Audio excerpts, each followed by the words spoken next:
Matagal na pong usap-usapan ang pagpapalit ng pangalan ng Pilipinas. You were still assemblyman back in 1978. Am I correct, sir? Pinanukala ninyo, Maharlika din ang sinabi niyong pangalan. Pero hindi dahil kay Marcos.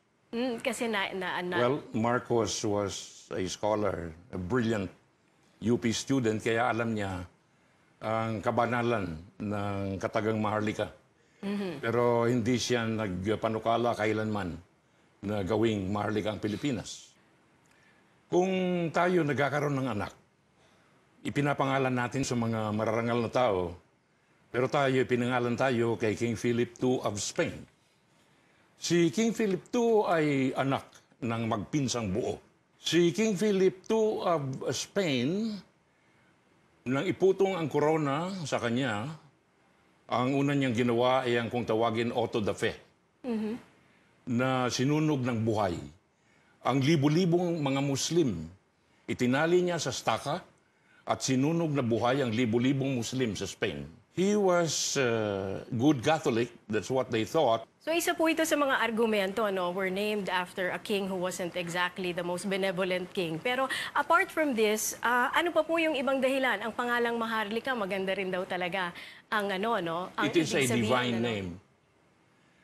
Maharlika coming from Maha, from Sanskrit, which means the big self, which means God. So, likha is our own language, meaning to create, to design. So, pinagsama, Maharlika.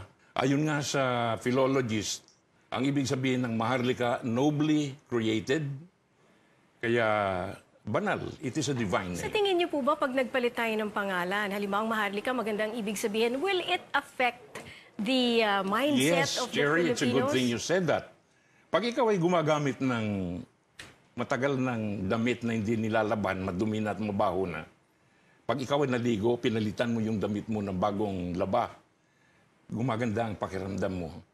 I believe in my heart of hearts that if we become Maharlikans, we are going to have a new mindset. Ang sabi ng libu-libong mga OFW na nakikipag-ugnayan sa amin, nahihiya silang tawaging Pilipino abroad sapagkat ang akala ng mga taga-abroad, ang Pilipino ay prostitute, magnanakaw, drug addict, dog eater, taga-squatter, ganyan, from the slums. Ang sabi nila, gusto namin na kami ay maging Maharlikans. So, it's a more noble and it's a time to restart, no? There are many people who are misinformed and uninformed. Kaya hindi katakataka na may opposition tayo, Cherry. Pero sa akin, marami ng bansang nagpalit.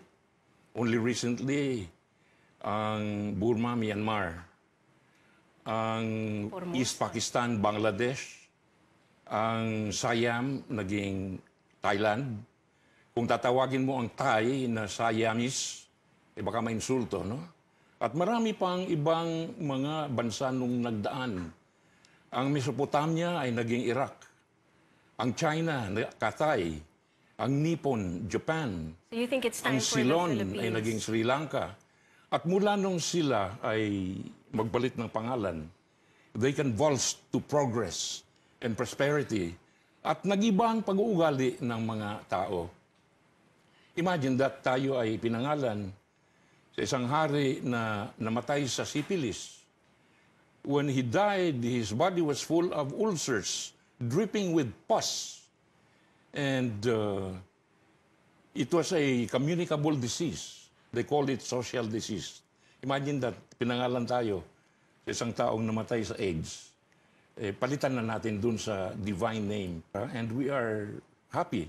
We should all be glad that we have a president like President Duterte, who has the vision and the courage to endorse a radical proposal like that and fight the status quo. Sorry, we ran out of time, but thank you very much for your thoughts. We appreciate that. Ang dati pong former assemblyman, Eddie Elarde. May I donate to you this book? Who also have a book called Maharlika, The Road to Renaissance. Ito po ay kanya mismong sinulat. Maraming salamat, sir. Thank you, Cherry.